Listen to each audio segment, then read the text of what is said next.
Hi everyone, and welcome to this week's Crime and Punishment story.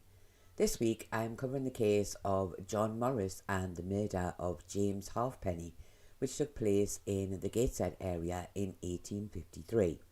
Now sadly some of the information from the trial is missing, but I hope you will still find the story interesting. The past lives of those involved in this week's case will be quite basic as the age of the story makes details of their past lives quite difficult to find. John Morris was said to be around 33 years old in 1853, so would have been born in around 1820. His place of birth and parents are unknown. John lived in the Pipewellgate area of Gateshead with his wife Catherine and worked as a labourer. However, some news reports suggest he is a hawker selling religious items. I did not find any details to suggest that the couple had any children together. James Halfpenny, the victim, was said to be around 60 years old at the time of his death, so would have been born in around 1793. His place of birth and parents are unknown. James also lived in the Pipewellgate area of Gateshead and worked as a shoemaker. It was not clear if his wife was still alive, but James had at least one son, and it was stated quite clearly that his family had no actual idea how old he was, his son believing him to be around 50 years old. However, the doctor who had attended to him stated he was more likely to be around 60. Now, it wasn't uncommon for people to be unaware of their exact age or the age of their family members. People didn't keep clear records of their date of birth, and often when a census was taken, their age could simply be a guess. And they also didn't really celebrate birthdays as much as we do today, and people were often just described as young, middle-aged or old. Age was simply less important to them than it is to us today. However, this does not mean that their age was always a mystery, as parish records did give a very good idea of people's ages from their baptism records. Before we go any further, can I just say, if you do find this video interesting, then please give it a thumbs up. And if you are new here or haven't already done so, then do please consider subscribing to the channel to help support the content we create. It really is very much appreciated, and it is completely free to subscribe. It doesn't cost you any money, but it really does help to support the channel. And I would just like to add, as I always do, that I do record these stories live, so I do sometimes make mistakes, which I always try to rectify, so I hope this does not spoil your enjoyment of the video. On Saturday night, September the 3rd, 1853, several people were in a public house in Pipewellgate drinking quietly when John Morris offered one of the women in the pub a drink. The woman refused, saying she would not drink with a man who was no longer a Catholic. It would seem that John had recently changed his religious beliefs. This annoyed John, and raising his walking stick in the air, he stated that he would fight any Irishman in the room. A man named Young Bulger, whose mother had refused the drink, then attempted to take the stick away from John, but was not able to do so. James Halfpenny went to help, and a struggle took place, resulting in John falling into the passageway. At this point, young Bulger began to kick him, but after a few moments the fight was broken up by a passerby, and John quietly went home. The following morning, as James was walking down the street in Gateshead, John came out of his house and waited. As they met, John grabbed hold of James and began to hit him with his walking stick. Some of these blows struck James on the chest and resulted in broken ribs. As a crowd gathered, Catherine Morris told her husband to come away, and he let go of James and went inside. James fainted and was helped into a chair by some of the men in the street, and the police were sent for. And when P.C. Matthews arrived, he had James carried to his home, and a doctor was sent for. When the doctor arrived, he found James almost unconscious, and he tried his best to treat him, but within 3 hours, James had died. After his death, John Morris was charged with his willful murder. John stated that he had attacked James, but he also said that he had been attacked himself the previous night, and he had raised his shirt to show P.C. Matthews the lump on his side and the marks on his face. John had initially been charged with assault. The inquest was held at Gateshead Town Hall before Coroner Fable. It is not clear who had identified the body of James Halfpenny, but it is possible that it would have been his son, who does not seem to have been named or has not given any evidence at either the inquest or the trial. Mrs. Connolly said she was the keeper of the Cross Keys public house at Pipewellgate in Gateshead. She said on the night of September 3rd, John Morris and James Halfpenny had been drinking with friends. She said a man named only as Young Bulger and his mother had been in the pub along with 2 other women. She said when John came in, he had asked for some beer. He had given a glass to Young Bulger and another to Mrs. Bulger. Young Bulger drank his, but Mrs. Bulger said she would not drink with a turncoat. John was now no longer Catholic, having chosen his new religion as Protestant. She said this made John very angry and he struck his walking stick on the wood near to the seats, saying he would fight any Irishman in the bar. She said James told him to be careful as many men would fight him and he may not come off well. John then waved his stick towards James and Mrs. Connolly said young Bulger tried to take it from him, but he was not able to do so. She said James then joined in and tried to remove the stick. In doing so, John either fell or was pushed onto the floor in the passage. She said she was going to find a policeman when another man by the name of Robert Weymouth, who was passing at the time, saw that John was on the ground and that young Bulger was kicking and jumping on him. Robert got between them and pulled John to his feet and sent him on his way home. Mrs. Connolly said nothing more happened that night. She did not mention any attack on John by James Halfpenny. Mrs. Anne MacLeod of Gateshead said on the Sunday morning she had been near Pipewellgate when she saw James Halfpenny walking down the bank. She said John Morris came out of his house with a walking stick behind his back. She said as James got close enough, John had taken hold of him and struck him several times with the stick, saying that James had turned at one point and John had struck him on the side and chest. She said John's wife was clapping her hands and telling John to give it to him. Anne said a crowd began to gather and some of the family of James Halfpenny started to come down the bank. This made Mrs. Morris shout to her husband, saying, "That's enough, come away or you will be murdered." Anne said John then let go of James and went into his own house.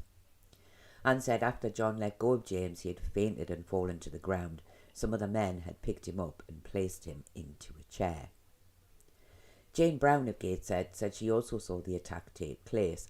Her evidence was very similar to Anne's. Jane also stated that the walking stick shown to the jury did not seem to be the same stick that she had seen John hit James with. She also added when asked that she had not seen John point to any injuries on his face before he attacked James.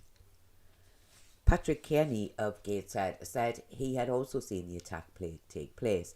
He said that John had held James down when he hit him with the walking stick. He said at one point James tried to pick up his hat, and while he was doing this, Mrs. Morris picked up a stone as if she was going to throw it at his head, but he didn't think that she had done this. He also said he did not think the stick shown to the jury was the same one used in the attack, but he could not be sure.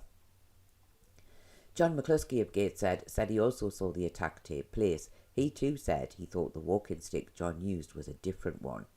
He said after the attack he had helped James to his home. He could not speak and he felt that he was very ill. He went down the road to John's house and told the policeman who was there that he thought James was dying. John McCluskey said he had then gone into the home of John Morris while the policeman had been there, and he heard John Morris say that he had been ill-used the night before. He had showed the officer some bruises on his body, and he heard him say, "I must have blood for blood." He said he himself had not seen the bruises as he had been keeping a close eye on John's wife. She had a poker in one hand and a tin can in the other. She threw the can towards him and another man who was standing close by.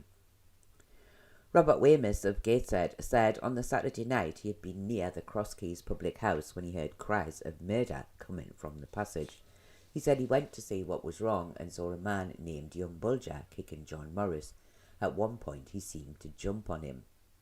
Robert said he went into the passage and was able to get John away. giving him his hat and watching as he walked off in the direction of his home. He said he did not see James Halfpenny in the passage at the time he went to see what was wrong, and no one had told him what had caused the argument between the men. P.C. Matthews said on Sunday morning he was told that James Halfpenny had been assaulted by John Morris. He said he had gone to the area and found James on a seat beside the road. A woman was throwing water onto his face. He said he told some men to carry him home, and he then went to see John Morris. He said John told him a long story of being kicked and attacked the previous night by James Halfpenny and a man named Young Bulger. P.C. Matthews said he had shown him bruises on his body and blood on his clothes. He said John told him, "See that blood? I must have blood for blood." He said he had arrested him on a charge of assault, as at that time James was still alive. He said after his death the charge was changed to one of wilful murder. He ended by saying that he had taken a walking stick from the house. John's wife had been holding it, and John had stated that was the stick he had used in the attack. Dr. Wilson of Gateshead said he had been called to the home of James Halfpenny on the Sunday morning. He was in a state of collapse. He said he had tried to revive him, but he had died 3 hours later. He had not been able to speak, and others in the room had told him that James had been beaten with a stick. Dr. Wilson said he had also performed the post-mortem on the body of James Halfpenny. He said he had found several broken ribs and a ruptured spleen. There was also a considerable amount of blood inside the rib area. He said death had been due to blood loss from the ruptured spleen. And when asked, Dr. Wilson said the stick produced could easily have caused the injuries he had described. No further evidence was given, and John's wife does not seem to have given any evidence in his defence, which seems quite strange, as she could have clearly confirmed the injuries her husband had received. The coroner, in summing up, stated that it was clear that James had died due to the blows inflicted by John Morris, and his expression of wanting blood for blood was a clear indication of his intentions. However, he added that there was also evidence that John had been ill-used the night before, although it did not seem clear if James had taken part in that attack. But this could be seen as a reason for John to seek revenge. He said the jury must decide if this was premeditated murder or if it was a fight that went too far, resulting in the death of James Halfpenny. The jury, who retired for around 5 minutes, returned a verdict of guilty of manslaughter against John Morris, and he was then committed for trial. I did not find any evidence of a funeral for James Halfpenny. The area where he lived at the time was described as one of the poorest parts of the town, and in many of those houses people lived with very little money, so it is quite possible that this was once again a pauper's funeral. I did not find any evidence of a headstone for James anywhere in the area. However, when I was searching for a burial, I did find details of a man by the name of James Halfpenny, who had been buried in Jesmond Old Cemetery in 1853. Now, this fitted the description of the time when James Halfpenny would have been buried, and this man was one of several bodies exhumed and reburied in 1971. However, there is no guarantee that this James was the same man in the story. The trial took place in March of 1854 in Durham, most likely before Mr. Justice Cresswell. John Morris pleaded not guilty to the charge. Sadly, the trial part of this story was very poorly covered in the newspapers of the time, but the evidence was all no doubt the same as at the inquest, as I couldn't find any details or very little details of anything new that had been said. Unfortunately, it would seem that although John had given evidence on his own behalf, as it was stated that he spoke to the jury for quite some time, for some reason no paper seemed to cover the details. However, I think we can be fairly sure that he would have made great mention of the fact that he had been abused the previous night, and he no doubt stated that he had not intended to kill James Halfpenny. The man known as Young Bulger does not seem to have given evidence at either the inquest or the trial, and although there is no evidence to confirm this, it is quite possible that he had vanished from the area for fear that he could be in court himself for the assault on John Morris. No details of the prosecution, defence or the judge summing up could be found either, and it is always quite a shame when these details can't be found. The only slight piece of information I found was the judge suggesting that the jury should ignore the blood for blood comment as it had been made after the attack, so meant nothing. The jury, who retired for a very short time, found John Morris guilty of manslaughter, but they recommended him to the mercy of the court on account of the fact of the provocation of the attack he had sustained the night before. This seems to have swayed the judge's sympathy towards John Morris. He was then sentenced to just 6 months penal servitude with hard labour. I did not find any further details for John or his wife after this date, but I think it would have been quite possible that on his release he would have packed up his bags and moved away from the area where the attack had taken place, and also well away from where James's family still lived.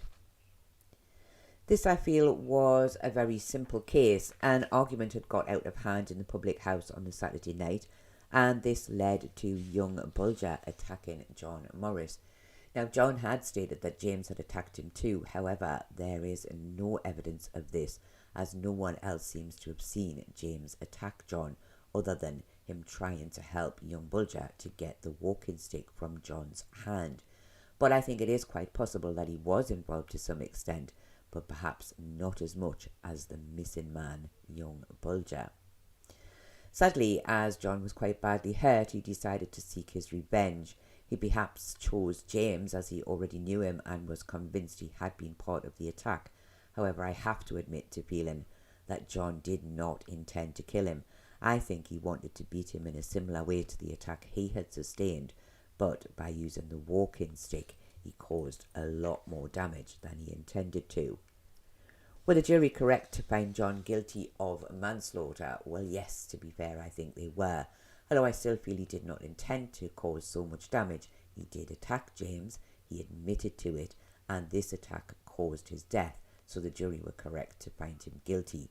But I do also believe that the mercy request was the right thing for them to do as well, as the attack the night before had led to John attacking James the following day. Was the judge correct to send John to prison for only 6 months? Well, on this one, I think he was wrong. Yes, John had been attacked himself, but his attack had caused James's death, and I don't think 6 months was long enough for the loss of another man's life. Yes, I do feel aware of the fact that he had hard labour, which was a terrible punishment in himself, but 6 months is still not enough. I think, mercy or not, he should have served at least 5 years.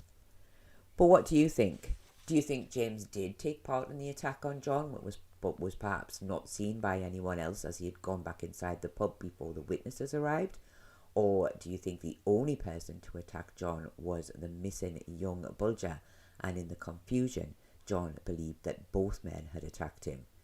Do you think John's intention was to beat James in the same way that he himself had been beaten, and that he did not intend to kill him? Do you think the jury were correct to find him guilty and to recommend him to mercy? And do you think the judge was correct to send him to prison for just 6 short months, or should he have had a much longer sentence? And finally, what of the missing man known as young Bulger? Do you think he left the area for fear of ending up in prison himself, and that the police were just simply not able to find him? Or do you think his vital evidence was simply overlooked by the police at the time? Do please let me know your thoughts in the comments below. I do hope that you have found this very sad and tragic story interesting, and I am pleased that there was only one occasion where I got the names a little muddled up. I was kind of worried that the John and James was going to have me twisting their names round over and over, because it's sometimes quite difficult for my brain to pick up different names when they start with the same letter, so I'm pleased I didn't do that very much. In fact, I think it was mainly the policeman that I got wrong, but not to worry. I do thank you all very much for watching, and I do hope to see you all again next week.